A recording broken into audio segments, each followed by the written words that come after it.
Es importante identificar que esto es una máscara de oxigenación. Creo que todos por criterio propio lo vamos a identificar de manera rápida, ¿no? Se conecta al circuito anestésico para poder oxigenar a tu paciente. Cuando ustedes les toque oxigenar a sus pacientes, hay que retirar la mascarilla, el gel. ¿Por qué? Si yo sello totalmente y conecto oxígeno, ok, paso oxígeno, pero el paciente recibe o también exhala. Exhala. ¿Y qué es lo que exhala? CO2 y vapor de agua, ¿verdad? Entonces, por ende, si yo tengo esto totalmente sellado, ¿a dónde va a exhalar el CO2? A todo este interior, ¿verdad? Entonces va a haber algo que se llama reinhalación. Como reinhalación no es conveniente en el paciente, pues, porque aumenta los niveles de CO2 en el cuerpo. Entonces, cuando uno va a oxigenar, lo ideal sería hacer esto. Que la punta de la nariz trate de tocar justamente la zona donde normalmente impacta el oxígeno como tal, ¿ya? Pero que tenga puntos de fuga, que es lo más importante para evitar la reinhalación de este mismo, ¿ya? Entonces, siempre que oxigenemos a nuestros pacientes, tiene que ser sin heavy, ¿ya? No hacer esto porque no es conveniente para mi paciente, ¿ya? Todo el mundo, no sé si, bueno, si conocen el tapón de Parina, que es justamente lo que conectamos al Avocat, ya, un Avocat.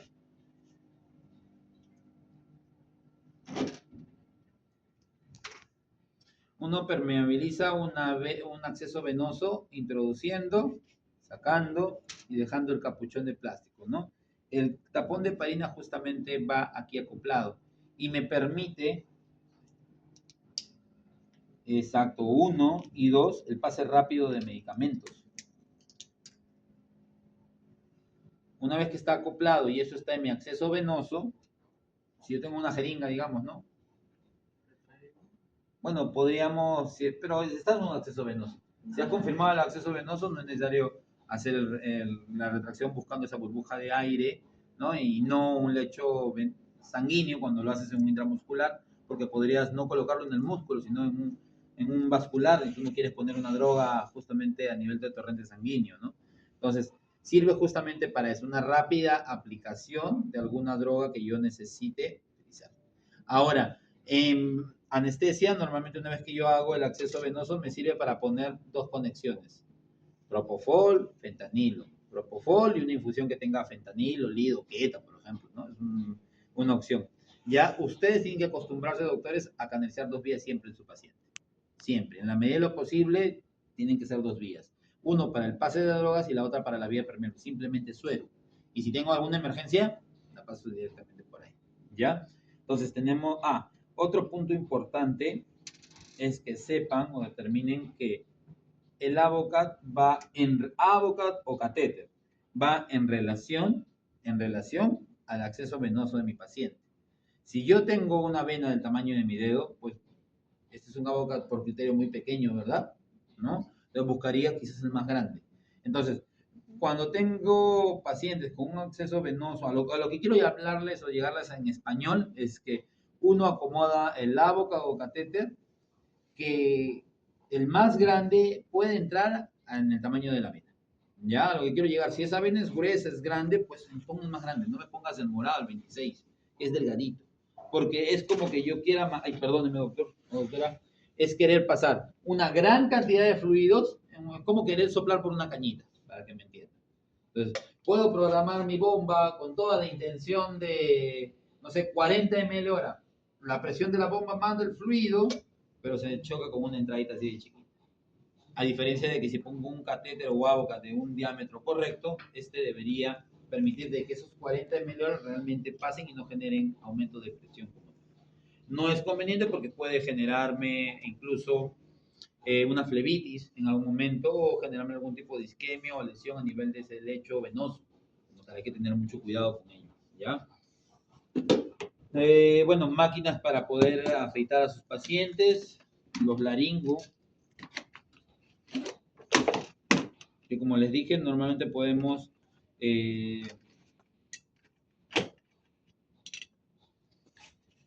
normalmente la forma como acopla, ingresa y genera la luz. Ahí sabemos que está en contacto, ¿no? Que ha hecho el contacto. ¿Cómo lo retiro? Lo bajo y hacia arriba. Entonces, dos tiempos, ¿ya? y normalmente sirve para jalar lengua. Normalmente con la mano que manejas el laringoscopio es donde coges lengua. Yo soy zurdo, así tú, ¿ya? Y que esta punta debería bajar la epiglotis para mostrarte la glotis y poder tener el sistema de luz como tal y poder intubar a mi paciente, ¿ya? Hay distintas medidas, pues, ¿no? Claro está, también hay laringoscopios de estos rectos, ¿ya? Que es lo que, por ejemplo, yo en mi clínica utilizo, no uso mucho de eso.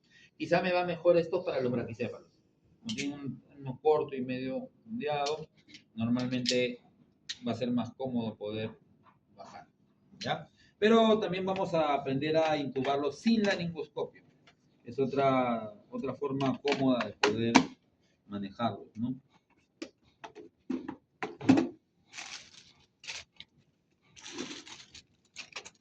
Creo que todo el mundo conoce un Volutrol, ¿ya? Igual un equipo de venoclisis para cuando utilizo los sueros. Una burbuja en un perro o hasta 20 cc no va a matarlo, pero en un gato puede generar trombos, hay que tener mucho cuidado con eso. Entonces, acá no trabajamos gatos por temas de la universidad, ¿no? Pero si nos tocase gatos, habría que tener mucho cuidado con las burbujas a la hora de purgar. Yo normalmente siempre indico, si voy a utilizar un Volutrol, lo primero que hago, cierro la línea, conecto a mi equipo de lleno la cantidad que necesita llenar como tal, y ahí recién hago esta presión para que lo de acá pase. Llene a la mitad y recién abro para purgar. Llega, termina, automáticamente cierro. Y esa es la mejor forma de poder evitar burbujas como tal. Porque si ustedes llenaron esto y simplemente de frente abro, hay pase directo. Y en ese pase directo de lo que jala como un remolino, jala también burbujas. Y es normalmente donde ves burbujas como tal. Y no es conveniente. Como digo, en perros no va a pasar nada, pero si estuviéramos manejando gatos, eso podría ser un error garrafal. ¿Ya? Entonces, igual pasa con el equipo de venoclisis. Lo conecto a mi suero. Normalmente siempre me gusta subir el cierre arriba, hasta el tope. Lo conecto a mi suero, presiono, que se llene. Una vez que esté a la mitad, recién abro, purgo el sistema. ¿Okay? Así van a manejar.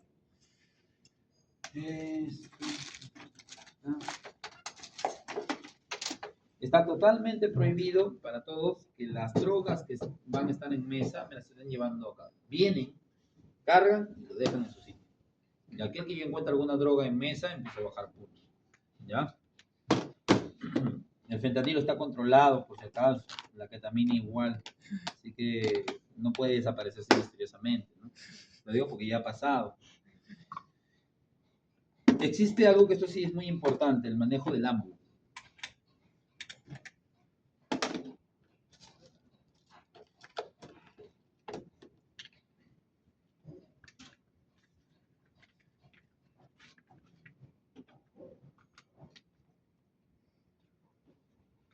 Cuando me toque resucitar a mi paciente, o ventilarlo porque no tengo la máquina a la mano, por así decirlo, un AMBU va a tener partes, ¿ya? Ahí que la doctora está grabando. Primero, el acceso como tal a la fuente de oxígeno. Y esto va a mi condensador, va a mi tanque de oxígeno, ¿ya? Porque por aquí va a pasar oxígeno puro, pues. Porque yo tengo que ventilarlo no con aire ambiental. ¿Cuánto oxígeno tiene el aire ambiental? En porcentaje. 21. Y un tanque tiene 100%. Entonces, ¿en qué situación vas a oxigenar mejor a tu paciente? ¿Con 100 o con 21? 100, ¿verdad? Entonces, esta manguera y esta conexión en puntita justamente es para conectar al tanque de oxígeno o al condensador. ¿Ok? Fuente de oxígeno que va al tanque de oxígeno o al condensador. Esto de acá se llama bolsa reservorio. Cuando si esto estuviera conectado, la bolsa poco a poco se va llenando con reserva de oxígeno. Porque es importante. Porque si yo quiero dar una bolseada fuerte con oxígeno, presiono los dos. Entonces pasa lo que está acá más esta reserva de oxígeno puro hacia mi paciente. ¿Ok? Un AMBU tiene medidas. Por ejemplo, este es un pediátrico. Hay un neonatal más chiquitito que uso yo para los exóticos y un adulto. Pero uno de estos lo puedo convertir en un neonatal. Reduzco el espacio. Allá, solamente hasta ahí. En el de adultos, si hago este juego que estoy haciendo acá, en los dos lados. Y así lo reduce. Si no tuviera pues, una disponibilidad de varios tamaños de agua, como tal, ¿ya? Y esto se hace justamente para reducir lo que es el volumen tidal. Que es el volumen tidal, es la cantidad o el flujo de oxígeno puro o aire ambiental que uno va a pasar al paciente, ¿ya? Y ahí hago menos volumen. Pero existe también algo que es importante que yo pregunto. Cuando yo inhalo y exhalo ese volumen, ¿el mismo volumen inhalado es exhalado? ¿Por qué? Ya, pero ¿qué pasa? ¿El pulmón se colapsa totalmente? No, Cuando yo... quedó residual. Eso, doctor, el volumen residual. Y como hay un volumen residual como tal, es lo que permite que el pulmón no se colapse. ¿Ya? Y eso no sería beneficioso porque si no el alveolo se chuparía, ¿ya? Y generaría un shunt alveolar, se llama eso, ¿ya? Entonces, para eso existe este juguetito que viene acoplado. Se llama válvula PIT. La válvula PIT normalmente siempre tiene que estar entre 3 y 5. No sé si empiezo por acá, ven ahí la numeración. ¿Ya? Numeración. Entonces uno puede disminuir porque quien manda es este PIT. ¿Ya? De cerrar la PIT totalmente, o como les ha dicho su doctor, entre 3 a 5. Ahí, por ejemplo, está en 5. El puntito está en el 5. ¿Ya? No, no, acá. La válvula PIT tengo la opción de cerrarla totalmente y está cerrada, ¿ya? Entonces, si yo bolseo con la válvula PIT cerrada, lo que va a hacer es esto, entrar al mismo volumen, sacar el mismo volumen. Entonces, ¿qué va a pasar con los pulmones? Se van a colapsar. Para eso existe la válvula PIT. Normalmente uno la va a tener, como les he dicho, normalmente en 5, de 3 a 5 puedo utilizar. Esta es la que más, este puntito más, entonces en 5. ¿Ya? Entonces, ahí sí, cuando yo mando este volumen, queda un volumen residual, como tal. Sirve justamente una válvula PIT para evitar el colapso alveolar. Si yo utilizo ambos sin válvula, estoy haciendo malas cosas. ¿Ya? Y en vez de ayudar, voy a terminar matando. ¿Ya? Y luego tenemos la entrada, pues justamente donde vamos a conectar el traqueotubo o la máscara, ¿no? Para poder en humana normalmente nos máscaran los de las ambulancias o el primer personal que atiende una urgencia o emergencia, ¿no? Luego ya el calificado intuba. Y esta pequeña valvulita chiquitita de presión es justamente la que controla la presión de fluido que mando yo cada vez que hago eso. ¿Ya? Lo cierra o lo abre según la necesidad de cuánto, pero si está totalmente abierto, todo lo que mando va a salir, ¿ya? Entonces, esas son las partes de un AMBU como tal. Y siempre hay que conocerlas porque para el RCP, como les dije, si voy a asegurar, ya puse traqueotubo, es conectar, ver que estén 3 a 5 de pitch, empiezo. ¿Cada cuánto bolseo? ¿Cuánto respira un perro en estado basal, tranquilo, respiraciones por minuto? ¿Cuánto más o menos es? Va a ser lo mismo un perro grande, un perro chiquito. ¿Alguien tiene cachihuahuas miniaturas, algo? De esas cositas mordelonas. ¿Nada? Nano, respira mucho más rápido. Si tengo un whippet, un galgo, igual pasa con la frecuencia cardíaca. ¿Cuál es la frecuencia cardíaca promedio de un chihuahua, de un perro chiquitito? ¿O cuál es el rango de frecuencias cardíacas en un perro? ¿Cuánto? 60-80, sí, ese es un dolicocéfalo mediano. ¿Y si es un chihuahua? 120 más o menos, 100 a 120. ¿Y si es un galgo, un whippet, en estado basal, o sea, descansando, tranquilo, es el pecho anguloso, puede llegar a estar en 40? Y tú consideras, si un chihuahua está en 40 es una hora de carga, ¿no?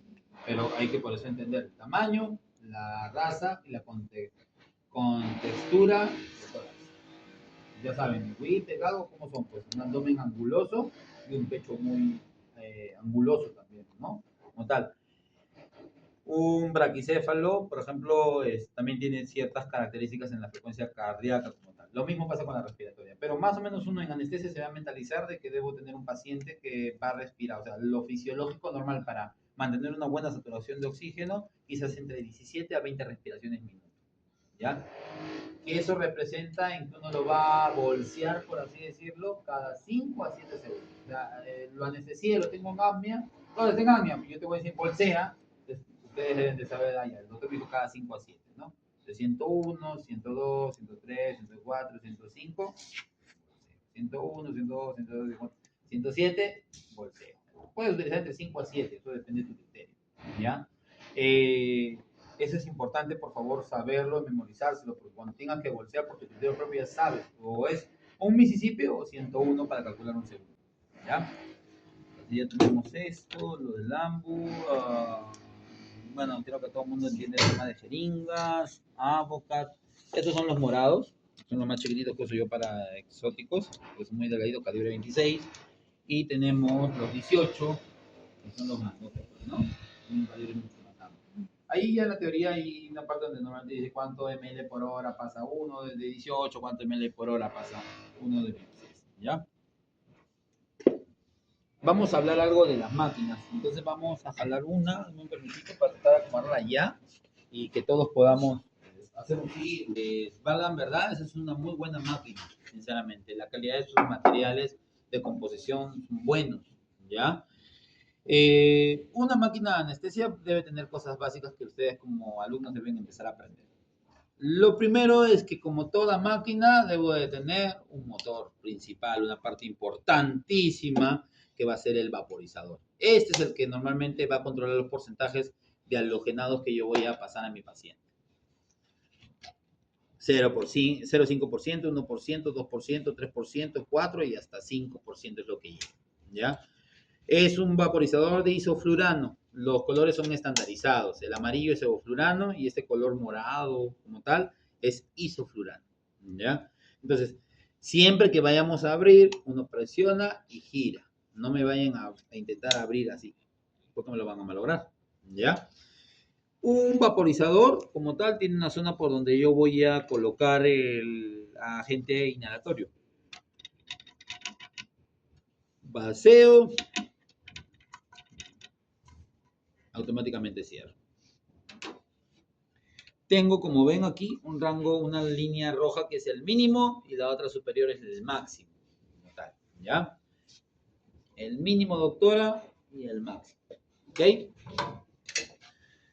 Si yo quiero vaciar el agente que tengo, acá tengo una pequeña muesca que con un destornillador plano, lo giro y por ahí cae el perno y por ahí tengo que tener siempre el recipiente abajo porque apenas cae el perno, cae todo el excedente o lo que tenga yo dentro del vaporizador. Un vaporizador tiene una función como un mechero de Bruns, que es eso que utilizan en bioquímica. O sea, en realidad son mechas que uno vaporiza o echa el agente. Cuando el oxígeno pasa por esas mechas, se mezcla la molécula del agente con el oxígeno y viaja a tu paciente. Así de simple, ¿ya? Un punto importante que debemos de saber es lo segundo, que es el micronanómetro y el macronanómetro de oxígeno. El oxígeno viene en color verde, ¿no? Por eso dice ahí bien claro, de oxígeno. Oxígeno aquí, este es el que me controla. ¿Ya? ¿Cuánto voy a yo abrir o cerrar? El micronanómetro tiene 0,1 a 1 litro minuto. El macro tiene de 1 a 10 litros en esta máquina. Hay unas máquinas donde no tienen micro nanómetro, solamente tiene de frente el macro, de 1 a 10, una sola tira, donde como ves acá, te dice 1, 2, 3, 4, 5, 10 litros minuto. ¿Ya? Hay que guiarse de este instructivo. ¿Ven esta cabecita que está acá abajo de color roja? ¿Ya? Te lo está diciendo acá que la parte superior es la que manda.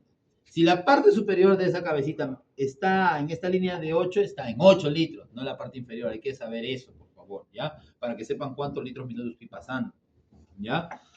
Luego vamos a tener las válvulas de inspiración y expiración, que son estas dos, ¿ya? Inspiración, expiración. ¿Ven este material que ven acá blanco, con tal que parece perlas? Se llama cal sodada. La cal sodada sirve para secuestrar el CO2. Volvemos al principio fisiológico. Inhalo aire ambiental, 21% de oxígeno, exhalo CO2 y vapor de agua, ¿verdad? Ese exhalado pasa por la manguera, filtro, filtra todo el CO2 y el vapor de agua e ingresa de nuevo a mi máquina para reaprovecharse esa cantidad de volumen tidal que estoy sacando yo del tanque o del condensador. ¿Ya? Entonces, cal sodada, su función sumamente importante es secuestrar el CO2 y el vapor de agua. Así de simple. ¿Ya? Secuestrar el CO2 y el vapor de agua. Luego tenemos la famosa, yo le llamo mataperro, pero su nombre correcto es válvula APL, que es esta de acá. ¿Ya? ¿Por qué se le llama mataperro? Porque si esta está cerrada, cierra el circuito general. Entonces, si viene oxígeno a tu máquina y viene al pulmón de la doctora y no hay forma como cuando ella exhala esto se fugue, por eso se llama válvula de fuga o APL, por acá fuga, ¿ya? ¿Qué va a pasar con tu pulmón? Si aún es como un globo que lo estoy sopli, sopli, sopli, sopli y nunca lo exhala. Barotrauma se llama, es el término médico que utilizamos, ¿ya? Por eso es que es importante siempre regular la pérdida, tampoco no puede estar totalmente cerrada, tampoco puede estar totalmente abierta, porque si no todo el agente de oxígeno y el gas se va a ir por acá y nunca va a llegar de manera óptima donde la doctora sus pulmones, ¿ya? Entonces, la válvula APL o mataperro, ¿ya? Recuerden que nunca debe estar totalmente cerrada. Luego tenemos el reloj de nanómetro de presión. ¿Se acuerdan que les había hablado antes de que ustedes van a bolsear a su paciente, verdad? Entonces, nadie tiene la pregunta lógica de con qué fuerza de presión yo voy a bolsear a mi paciente. Si esa bolsa reservorio la aplasto totalmente, la aprieto un poquitito, la aprieto media. ¿Cómo lo determino? Por el reloj. Uno en una ventilación correcta debe de generar más o menos entre 20 a 30 centímetros de agua de presión. Entonces, cuando yo mi bolsa reservorio presione, esta aguja no debe pasar de 30, debe estar entre 20 y 30. Entonces, uno tiene que ir aprendiendo a dominar eso, ¿no? ¿Qué presión genero yo con mis manos en mi bolsa reservorio y veo que el pulmón de mi paciente, porque presiona la bolsa reservorio, estoy mandando el oxígeno, entonces el perro debería de distender. Pero para no generarle daño, entre 20 a 30 centímetros. ¿Ya? Luego tenemos el reloj de presión de aseguramiento. Esto me indica si la máquina tiene alguna fuga. Si te caes que hay fuga, alguna manguera interna, alguna abrazadera, está jugando por ahí el oxígeno, el halogenado. ¿Ya? Y luego tengo el botón de flushing. Cuando ya, por ejemplo, digamos que es en la manguera, ¿no? Está conectada la doctora. Ya vamos a recuperar al paciente. Entonces, lo que tienen que hacer normalmente van a hacer es desconectar, apretar el botón que es un flushing, o sea, mande el oxígeno a chorro, van a notar, lo hacen durante 3 segundos, 101, 102, 103, suelta. Desconectado a tu paciente, pues, porque está conectado, lo vas a inflar los pulmones como un globo, ¿verdad? Desconectado, 101, 102, 103, suelta. Entonces, ahí yo ya me aseguré de que el halogenado, como tal, ya se limpió de mi máquina y que lo que voy a pasar en oxígeno es solamente oxígeno y no más droga. Para eso sirve, ¿ya? El famoso flush. Ya esos son los componentes. De ahí esta máquina tiene una ventaja, que cuando, y esto lo van a ver más adelante, ahorita no se compliquen tanto, simplemente vean partes. Que cuando yo quiero utilizar el sistema abierto, cierro acá, giro acá y utilizo el sistema abierto. Que ya después le diré qué es el sistema abierto, qué es el sistema cerrado. Simplemente que tienen que entender de que en esta máquina puedo hacer ese pase haciendo estos dos cambios. Yo la primera máquina que tuve antigua tenía que cambiar mangueras, ¿no? Para hacer un artilugio para el lado. Esta tiene esa ventaja del pase del sistema abierto, perdón, cerrado al sistema abierto con estos dos clics. Hago esto y giro esto a la derecha. ¿Ya? Entonces, esos son los componentes netamente de una máquina de anestesia como tal. ¿Alguien tiene alguna preguntita, alguna duda? No entendí nada, entendí todo, no sé.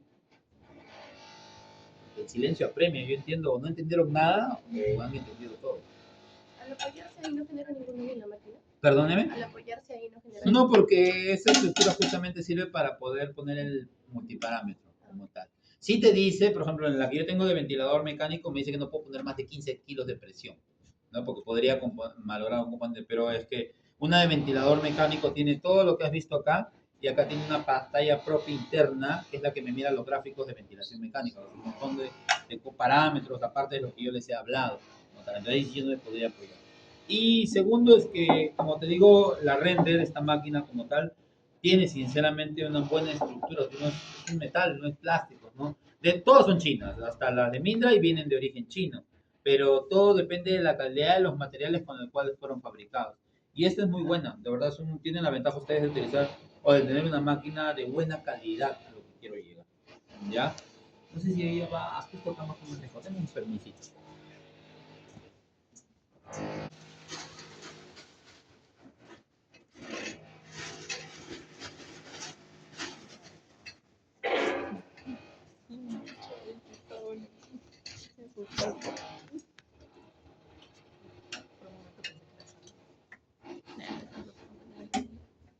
Más o menos algo así se presenta hacia tu paciente, ¿ya?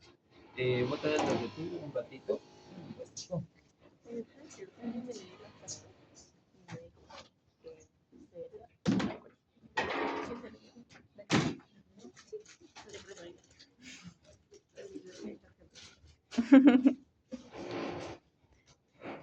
La tuve hasta las 2 de la mañana.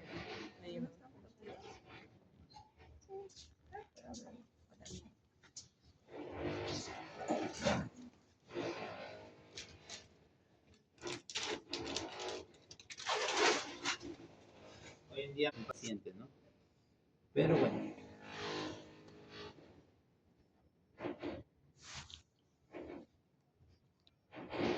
El traqueotubo queda muy grande, pero digamos que acabamos de intubar. Más o menos algo así es el manejo para poder manejar la ventilación de un paciente, ¿no? Esto es una bolsa reservoria que les decía. Uno cuando la presione no mira la bolsa reservoria, no mira el tórax del paciente. Mira el reloj.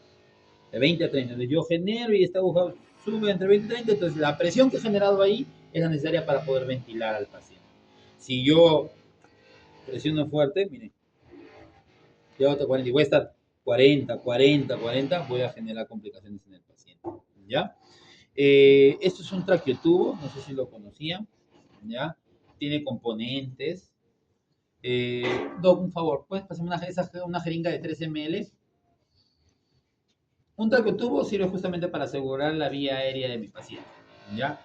Tiene dos orificios, el principal y el ojo de Murphy se llama, ¿ya? Que sirve justamente como un backup si es que esta primera estructura se metaconea con secreción, como tal, este de aquí me ayudaría mucho.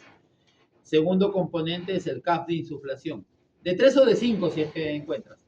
El CAF de insuflación sirve justamente para asegurar, porque si esta es la luz de la tráquea, si esta es la luz de la tráquea, ¿no? Digamos así, y yo intubo, ¿va a haber o no va a haber el punto de fuga? ¿Cierto? Porque no está asegurado totalmente. En cambio, si yo intubo a mi paciente y luego de eso hago esto, hago un taponamiento como tal, y ahí sí no hay fuga como tal, ¿ya? Para eso justamente sirve el CAF de insuflación, así se llama, ¿ya? Para generar el aseguramiento. Y también me sirve porque si esto está intubado, si ustedes son muy troscos al mover al paciente, a jalarlo, si la cabeza queda colgado y este sistema pesa como tal, ¿ya? Con el CAF yo me aseguro de que esto no salga. Entonces, a veces no es necesario que tener, no sé si deben haber visto que cuando está un paciente intubado lo aseguran con una línea a la boca, ¿no? Si tengo un CAP, me puede aguantar. De todas maneras, yo siempre aconsejo que hay que asegurar el traqueotomy, siempre, ¿ya?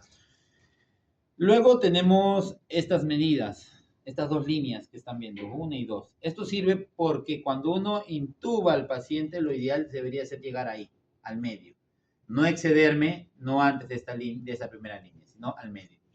Al hacer eso, lo que se hace después en medicina humana es mido, ok, sale por el lateral, corto mi traqueotubo y conecto.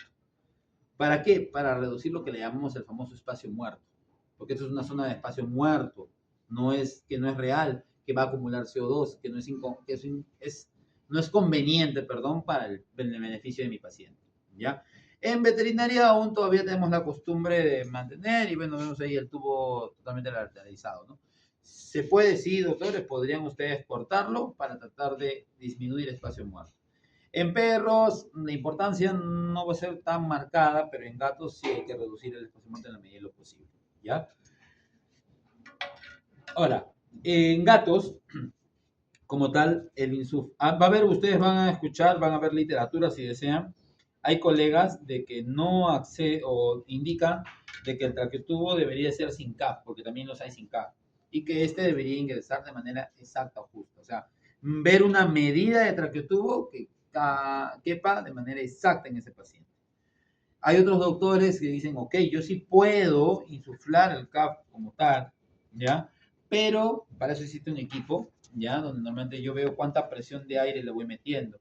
Si es perro, se tolera hasta 20 centímetros de agua. Si es gato, se dice que debería ser entre 10 y 15, no más, porque si no, esta insuflación va a generar sobre la zona de la tráquea compresión.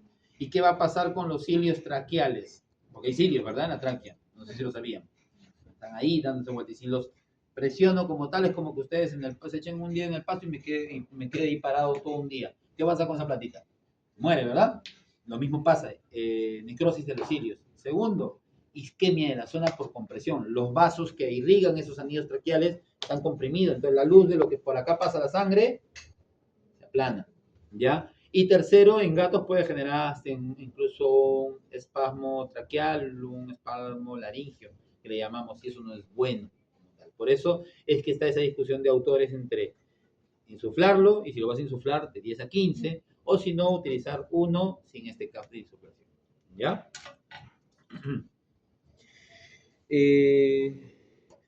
Algo que quiero que también sepan es cómo calculo la medida del traqueotubo. ¿Ya? Hay una fórmula, es bien simple, eso sí ténganlo bien grabado a la cabeza porque lo van a necesitar más adelante, ¿ya? Algunos colegas normalmente dicen, ¿no? Uno agarra la narina del gato y normalmente mido que el grosor de esta entre justamente en el diámetro de una fosa, ¿ya? Y que según eso esa es la medida promedio que le corresponde al gato. Yo no me complico la vida, existe una fórmula bien simple, es el peso del paciente entre 4 más 2. Tiremos un peso de 10. Entre 4 sería, ¿cuánto sería 10 entre 4? 2,5 más 2 sería 4,5. Entonces uno busca una medida 4,5, es un 5,5. En la bolsa, bueno, creo que la boté, pero en la bolsa normalmente siempre te lo digo. ¿Ya? Entonces es bien simple, acuérdense de esa fórmula. El peso del individuo entre 4 más 2. ¿Dónde no aplica? En los braquicéfalos, solamente en ellos. De ahí, y en el gato, hablando verdades, casi siempre utilizas un traqueotubo 2.5, 3.5, en ese rango se maneja. Es muy raro que utilices traqueotubos más amplios, ¿ya? 2.5 será pues si es una gatita chiquita, de 2 kilos y medio. Un 3.5 si te toca ese gato pues de 4 kilos y medio, quizás 5, ¿no? Puedo subir a un 4, 4,5 si por ahí tengo un macho entero que no castrado pese 6 kilos. Tremenda cosa, una pantera parece, ¿no? ¿Ya? Salvo en ese sentido, pero de ahí acuérdense, el peso del paciente entre 4 más 2. Si es por ejemplo, un peso de 20 kilos, ¿qué traqueotubo le corresponde? 7. Ya está. Y en vez de que estás sacando traqueotubo por traqueotubo, ¿no? Exponiendo la punta y vamos a ver si pierdo tiempo. Es más práctico calcular. Es más también más técnico poder hacer este sentido de poder calcular de esa forma. Solamente recuerden que no se aplica para los braquicéfalos. Pug, bulldog inglés, francés, Boston, todo lo ñato, pues, ¿ya? Hay que tener cuidado de no calcular en ellos.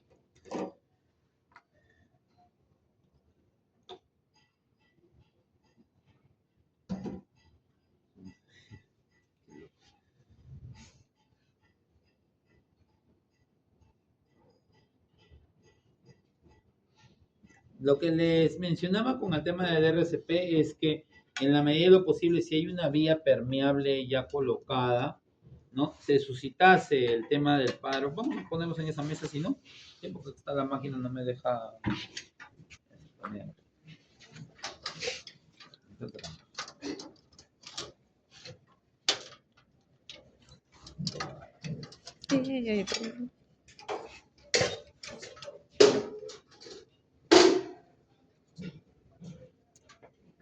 Si tuviéramos un paciente ante una parada respiratoria, ¿qué es lo primero que debemos hacer? Intubar a mi paciente. Eso se llama asegurar la vía. Simulemos de que soy rápido. Aseguré. Normalmente mientras tanto, por ejemplo, la doctora es la encargada de esa parte. Quizás ya empiezo ella a ventilar. ¿Cada cuánto voy a ventilar a mi paciente?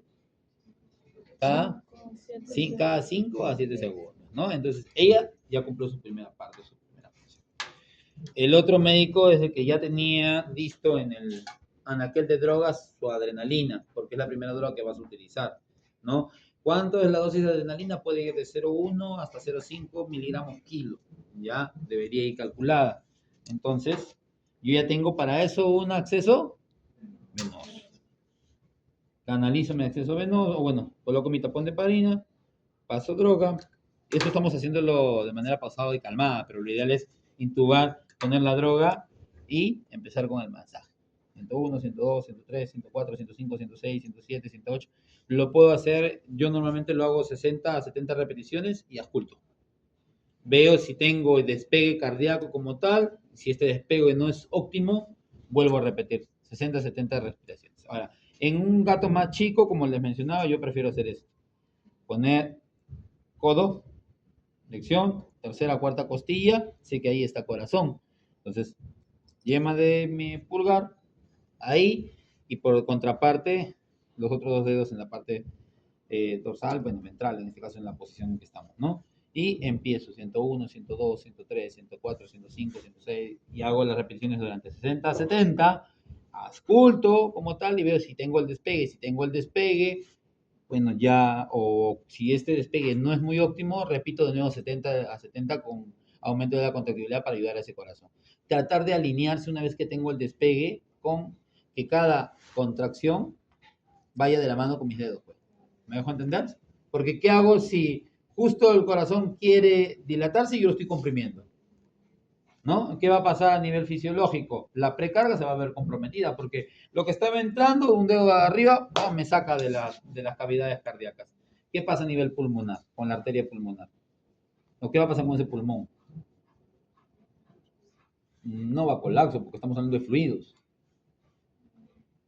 Si iba a entrar al corazón, pero un dedo lo presiona y me regresiona, ¿qué pasa con ese pulmón? ¿Qué empieza a pasar? A retener esa sangre oxigenada que debería pasar al corazón, ¿verdad? Y eso es en la vena pulmonar, ¿cierto? Entonces, ¿qué empieza a pasar entonces con ese corazón? ¿Cuál es el término que vamos a utilizar para eso? Perdón, para ese pulmón. ¿Qué empieza a pasar con ese pulmón que empieza a llenarse de líquidos? Se empieza a congestionar. Eso es una congestión pulmonar. ¿Ya? Y es una suma de lo que le llamamos falla multiorgánica. O sea, estamos sumando problemas en vez de que tratar de sacarlo. Entonces, cuando se genere ese despegue, tienen que uno tratar de coordinar esos dedos con la contractibilidad del corazón, que vayan de la mano, no que choquen. ¿Ya? Por eso es que le digo que normalmente si yo tengo el despegue cardíaco como tal y esto es óptima, ya paro. No, hay más bien replanteo. Doctora, ¿está ventilando en espontánea por sí solo o usted lo sigue ventilando? No, doctor, ya volvió la ventilación. Entonces ya no tengo por qué ventilarlo porque ya se está ventilando solo. ¿Me dejo entender? ¿No? Evalúo si la dosis de atropina, de adrenalina, corresponde. Si, por ejemplo, tengo el despegue cardíaco, pero este es una bradicardia, necesito supar ahí atropina porque necesito aumentar la contractibilidad. Ahora, con la atropina hay un tema. Yo siempre les voy a enseñar esto. Ustedes, por ejemplo, les sale 0,03 el volumen. Ustedes siempre le dan volumen con suero. Una vez que le dan volumen con suero, no pasas nunca todo. ¿Por qué? Porque la atropina es genial, me va a aumentar la contracción como tal cardíaca, pero también tiene otros efectos parasimpáticos. ¿Alguien se acuerda de su fármaco? ¿Qué va a pasar a nivel de las pupilas, por ejemplo? Discúlpeme, doctora. Me cansé. Exacto. ¿Qué va a pasar al haber midriasis en un paciente consciente? ¿Ese bicho va a haber o no va a haber? Al haber midriasis en... No, no es midriasis. ¿Qué hay a nivel de pupilas? ¿Qué hace la atropina a nivel de pupilas?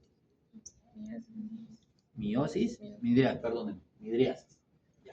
¿Ese bicho va a poder ver con las pupilas totalmente dilatadas? ¿No?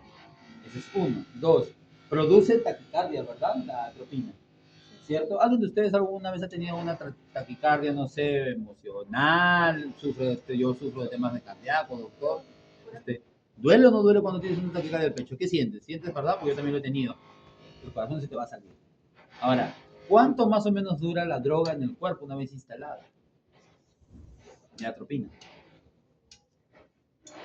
Fármaco, ¿eh? Por eso lo tengo que leer. El grillo se siente ahí. Más o menos 3 a 4 horas, doctor.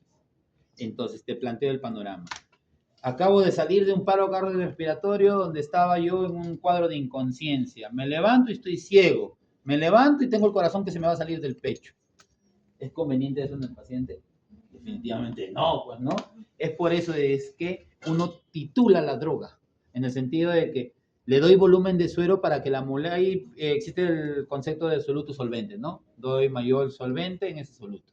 Entonces, al diseminar mejor la droga en un volumen más amplio, yo puedo tener una mejor control de lo que estoy pasando. Entonces, yo normalmente, si lo diluí en 5, en vez de pasar todo ese volumen, paso 0, no, 1 ml, por ejemplo, es un quinto de esta dilución y evalúo. Le doy 30, 40 segundos y entonces, si le tenía una bradicardia de 40, 50, pero ya le eleve a 70, que es el rango fisiológico de ese paciente. ¿Necesito pasar más? ¿No? ¿Para qué lo voy a llevar a la bradicardia? Posiblemente el tema de las pupilas sí sea algo que quizás no puedas controlar de manera efectiva, ¿no?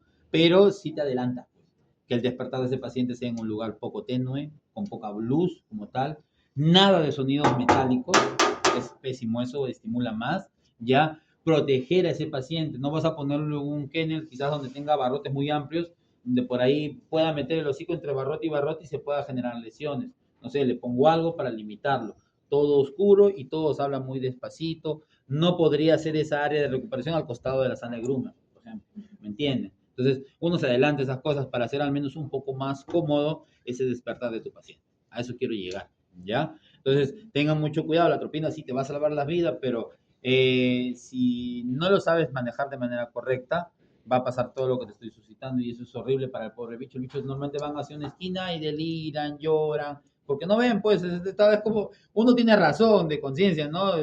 Señor, usted ha sufrido un paro cardiorrespiratorio, vamos a colocar una droga que te va a generar una ceguera temporal. Ah, ok, entiendo, ¿no? Ya me quedo calmado, eso va a pasar. El tema cardíaco, pues, o sea, nadie va a querer estar con el corazón que se te sale del pecho, ¿me entiendes? Entonces, por esos motivos es que hay que saber manejar muy bien esa otra contraparte, ¿ya? ¿Preguntas hasta aquí? Todo claro. Todo claro, entonces. Lean, ya